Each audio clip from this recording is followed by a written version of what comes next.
Fitness influencers suck, but you can use them to get rich. And it all starts with a few simple questions. Would people rather be fat or jacked? Strong? Weak? Looking your best or looking... Now, before you get out your body positivity pitchforks, you can choose either side. I know what I choose, but I really don't care what you do. I'm just posing the question. What do you think people would rather? No matter what the news or Twitter tells you, most people would rather be jacked and healthy. And this desire can make you rich. This all started because I noticed something. I noticed a phenomena that was just growing right in front of us. It's the antithesis of the whole woke body positivity movement, and it's being led by Gen Z. They're becoming fitness freaks, and it seems to be trending. If this phenomena is true, and it's growing, we could all make a whole lot of money catching this wave early. Because anytime attitudes change in a big way, there's someone getting rich. You need to remember that. There's always someone getting rich when big things are changing. So why not you? So I began my research. I found endless bodybuilding content. I found memes comparing soft millennials to hard Gen Zers. At this point, the fitness trends seemed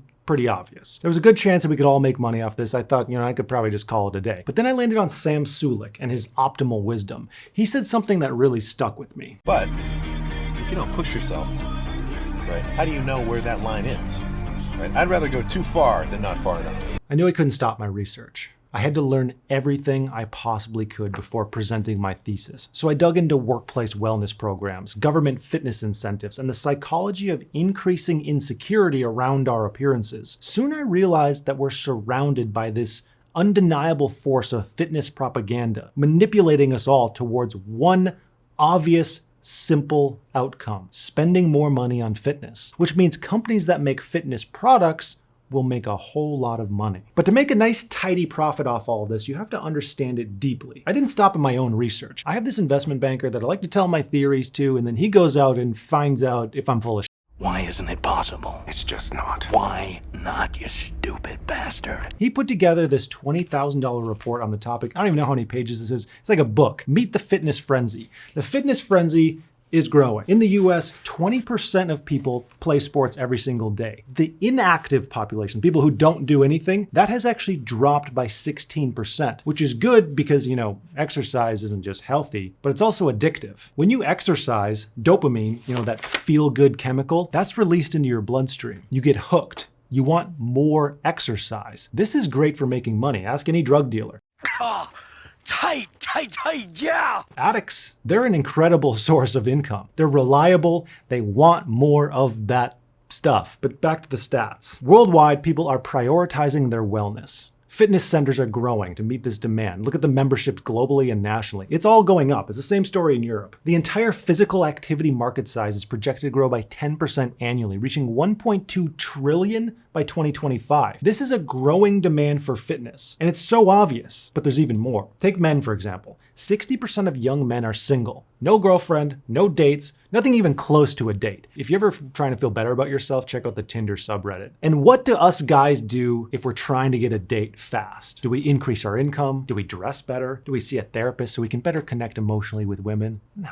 Are you kidding me? We go to the gym and we try to get jacked. And then 5 years of lifting later, we think, now she'll want me. Only to find out that it's just other dudes that care about our pumpkin delts. Now, what about women? It's even worse for them. They're constantly exposed to insane beauty standards that are essentially impossible without some kind of editing software. It's a depressing situation. Someone should really do something about that. But in the meantime, it's fantastic for our investment goals. With this, you can see that interest in fitness isn't just growing. It's an inevitable, unstoppable byproduct of the fitness propaganda machine that we're all trapped inside. Meet the meddling corporations. Eddie Bernays, the father of propaganda, and the nephew of this guy, Sigmund Freud, he said this: in effective propaganda, you should always involve our institutions, our trusted institutions. Well, in fitness, they definitely got the memo. Workplace wellness programs, they're springing up everywhere. 83% of large firms have these. The workplace wellness industry has grown by 20% and it only seems to be increasing. But what are the other factors out there? Meet unaffordable healthcare costs. If you truly want people to follow fitness propaganda, you need to make the alternative even worse, which is exactly what's happening. Healthcare is essentially unaffordable for most people, meaning there's a financial incentive to stay fit and to stay healthy. You probably don't even need to see the data to believe me on this one, but here it is anyways. The Consumer Price Index data is insane. An absurd 114% rise in medical costs, 34% higher than everything else. This is happening worldwide. Almost everyone is being forced towards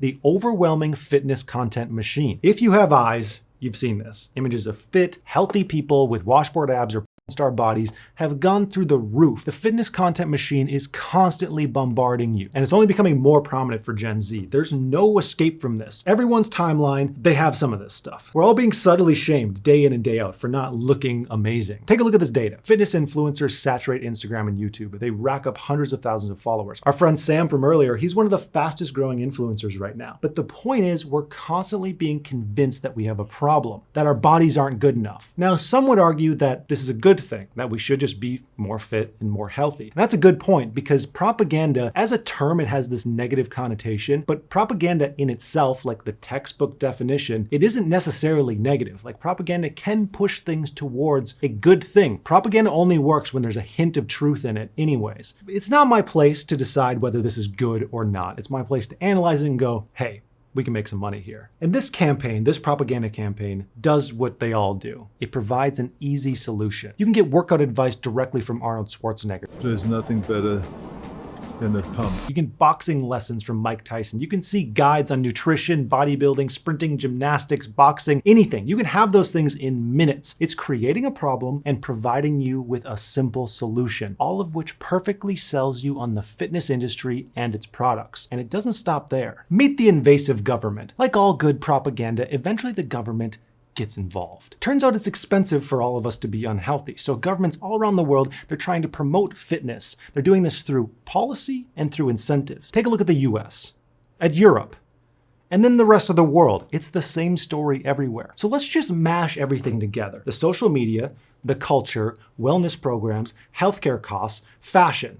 It all points in the same direction, driving demand and prices up within this industry, which leaves you asking one question: how do I make money? Well, the beauty of fitness is that there are a million ways to make money. There will be so many new millionaires as a result of fitness in the next 10 years. That could be you. If you're entrepreneurial and you're willing to put in the work, you might want to consider something within the fitness industry, because it's only going to increase until like our bodies get replaced with robot versions of our bodies at some point in the future. Until then, we're going to be concerned about our meat suits. We're going to be willing to shell out some cash for that. So I don't know, consider starting a gym, a supplement line, or some kind of viral fitness page yourself. Maybe you're fat right now.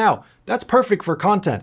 Get fit. There you go. You got a viral fitness page. These are all good ideas that could work given the data and given just look. Like, it makes sense. Those are the people who are going to make the most cash from this fitness trend. But what if you see this trend and you want to just make a bit of money? Like, you're not trying to get rid of your day job. You want to make some money without much work. Well, it turns out you can just do it. Meet Nike. This might seem like a dumb idea. Everyone knows Nike. This isn't groundbreaking information whatsoever, and I know. Just give me a minute here. Making cash as easily as possible. It's all about attaching yourself to the biggest winner. If you agree that the fitness market is trending upwards, then you'll probably agree that the greatest fitness company of all time will benefit from this massive surge. Nike is a company that, well, you know who they are. And their brand, well, you know their brand too. This kind of is making my point for me. Nike is as synonymous with fitness products as McDonald's is with fast food. We all know this. So the question is, how are their financials? Nike's stock is NKE. That's their ticker. Their profitability, liquidity, and solvency all look healthy. And they've been able to maintain steady positive EPS, ROIC, and gross margins over the last 5 years. So far, so good. Nike has dominant revenue performance in the North America, in wholesale, and in footwear. It's constantly expanding its store count, increasing by 53% since 2009, and it retains a solid commitment to advertising. The result of all of this? Just look at how Nike destroys the competition. Puma who? Adidas? Analyst estimates expect the earnings per share to go up over the next few years. In my mind, this is the simplest fitness investment, but that's not to say that there aren't risks. Despite dominating its market, Nike constantly faces intense competition from rival brands. It's intensely vulnerable to its brand being negatively perceived. So it has to stay on top of its game to maintain this image that we all have in our heads of Nike, because fitness products are seasonal. Nike is vulnerable to that seasonality. And although it struck gold with Air Jordans, it still needs to ensure that that its licenses and its collabs maintain to build that value of its brand and maintain the value of its brand. That said, you can't really bet against him. Listen, there's so much information that I didn't cover on this topic. I'm never going to do this again, but this $20,000 report, it's yours for free. I'll put it linked in the description. If you want to invest in Nike, simply search NKE on your favorite stock brokerage app. Here I'm using Webull. I don't know what else to say. It's my absolute favorite user-friendly stock app. And even better, if you use the link in the description for Webull, you'll get a bunch of free stocks when you open an account and then make your first deposit. So do that if you feel like it. That's all I got to say. I got to go get a pump. Goodbye.